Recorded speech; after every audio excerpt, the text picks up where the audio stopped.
थी। दोस्तों साथियों, जीअं सिंध काफ़ी अरसे खां पोइ अॼु वरी पाण हिक ॿिए सां गुफ़्तगू कयूं था सिंध जे मसइलनि ते, सिंध जे मुसीबतुनि ते।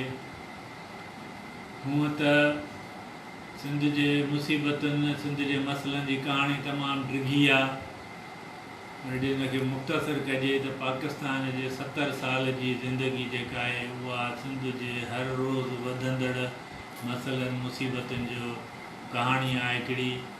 ऐं हर रोज़ु असांखे ज़िंदगीअ में अहिड़ा मामला इनफ़रादी तौरु, इज्तिमाही तौरु साम्हूं अचनि था जेके असांखे इहो अहसासु ॾियारनि था त असां हिकिड़ी महकूम, हिकिड़ी ग़ुलाम क़ौम आहियूं।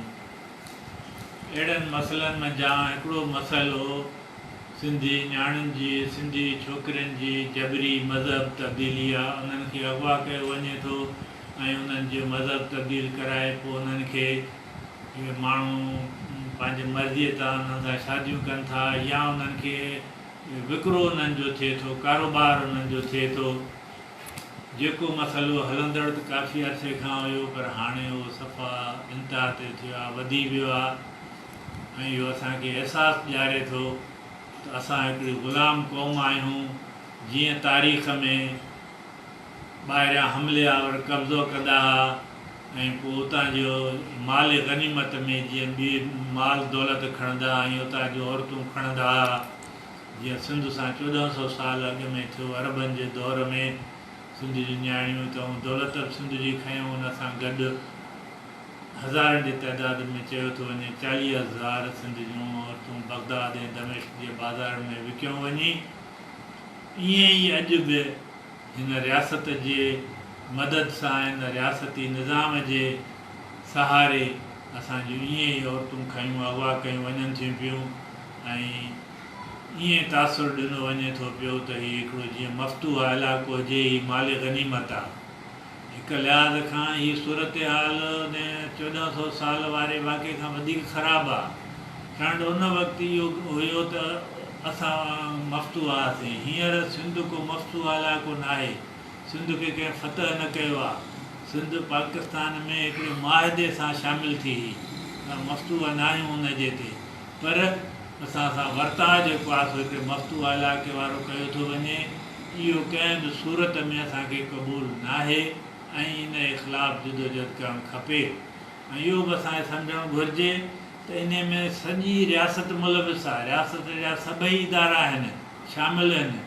तंहिंजे करे कंहिं हिकिड़े इदारे जी ज़्यादतियुनि जो ॿिए ॾे वञिजे, इन जो असांजे आॾो इलाही मिसाल आहिनि, पर सभ खां वॾो चिटो मिसाल रिमकिल कुमारीअ जो वाक़ियो आहे। जॾहिं पाकिस्तान जे आला तरीन अदालत जे आला तरीन जज ॾिठे वाठे छोकिरीअ खे हुनजे मर्ज़ीअ जे ख़िलाफ़ु, हुन चयो त मां माइटनि ॾे वञणु थी चाहियां। हुन चयो त हिते जे कानून मूजिबि मुस्लमान थी त हाणे वरी कीअं वञे हुनजे ते। को बि कानून क़ौमुनि जी ज़िंदगीअ खां वधीक कोन्हे को।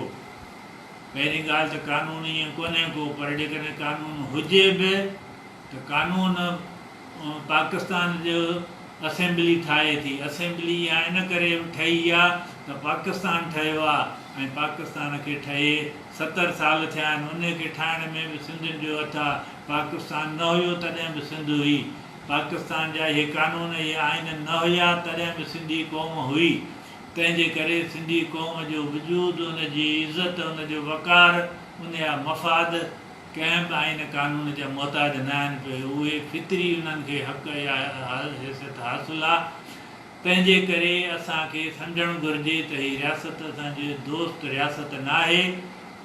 उन करे असां इहा पंहिंजी जेका ताज़ो जेका सूरत हाल एॾी थी वई आहे, जेका असांखे हिकिड़ी मफ़्तू क़ौम वांगुरु, या जीअं असां माज़ीअ में ॾिठोसीं त दाइश उथी उहा मज़हब जे नाले में जिन जिन इलाइक़नि ते उहा कब्ज़ो करे पई, उते जूं पहिरियों कमु करे पई औरतुनि ॼाणुनि खे खणी ऐं उन जा जेके गुंडा लोफर हुया उन्हनि जे हवाले करे पई, जंहिंखे वणे उहो वञी उन्हनि सां शादी करे।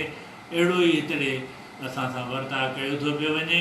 उन करे इन रियासती निज़ाम जे ख़िलाफ़ु असांखे जदोजहद करणी पवंदी ऐं रियासती निज़ाम में सभ खां आम ॻाल्हि चिटी करणी पवंदी त मज़हब खे रियासत खां जुदा कयो वञे। हीउ सॼो हिन जे आड़ में थिए थो पियो छाकाणि त हिन मज़हब जो हिकिड़ो रियासत जो हिकिड़ो मज़हब आहे। रियासत जो कॾहिं बि मज़हब न थींदो आहे। तंहिं करे इहा बिल्कुलु चिटी ॻाल्हि हिन ते असांखे जिदोजहद करणी पवंदी त इहे सिस्टम तब्दील थिए। उन में ख़ासि तौर ते इहा ॻाल्हि त रियासत खे मज़हब खां अलॻि कयो वञे। ऐं मां हिते इहा ॻाल्हि चवंदुसि त हिन जे लाइ जीएस माज़ ऐं सिंध प्रोग्रेसिव कमेटी गुज़िरियल 7 सालनि खां जॾहिं खां रिंकल कुमारी जो वाक़ियो थियो तॾहिं खां मुसलसल जिदोजहद करे थो पियो। ऐं मां अपील कंदुसि सिंध जे माण्हुनि खे त उन जिदोजहद में असांजो साथ ॾियनि।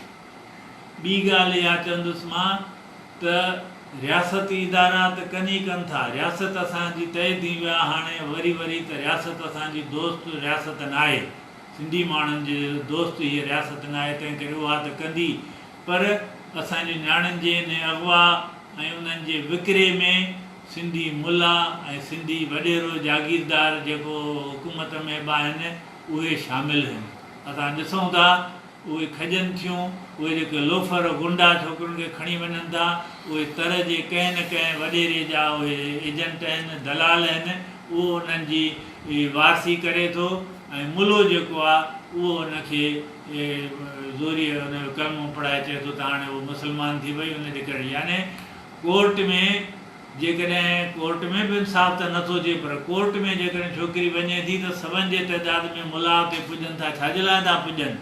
बंदूकूं खणी ज़बरदस्तीअ सां हुनजे में त इहे बि शामिलु आहिनि। उन्हनि जे ख़िलाफ़ु असांखे जिदोजहद करणी पवंदी ऐं उन लाइ असांखे पंहिंजे क़ौमी जिदोजहद खे नज़रियाती बुनियादनि ते पुख़्तो करिणो पवंदो। जेका इहा नस्ल परस्तीअ जी शिकिल ॾिनी वई आहे त जेको बि सिंधी आहे उहो सुठो आहे, मुलो बि आहे त उहो छाकाणि त सिंधी आहे, सिंध जो नालो थो वठे, तंहिंजे करे उहो सुठो आहे। उहे ई मुला आहिनि जेके सिंध जो नालो वठनि था, उहे ई असांजी नियाणियुनि जे अॻुवा में उन्हनि में मुलविस आहिनि, उहे ई उन्हनि जे मज़हब तब्दीलीअ में मुलविस आहिनि।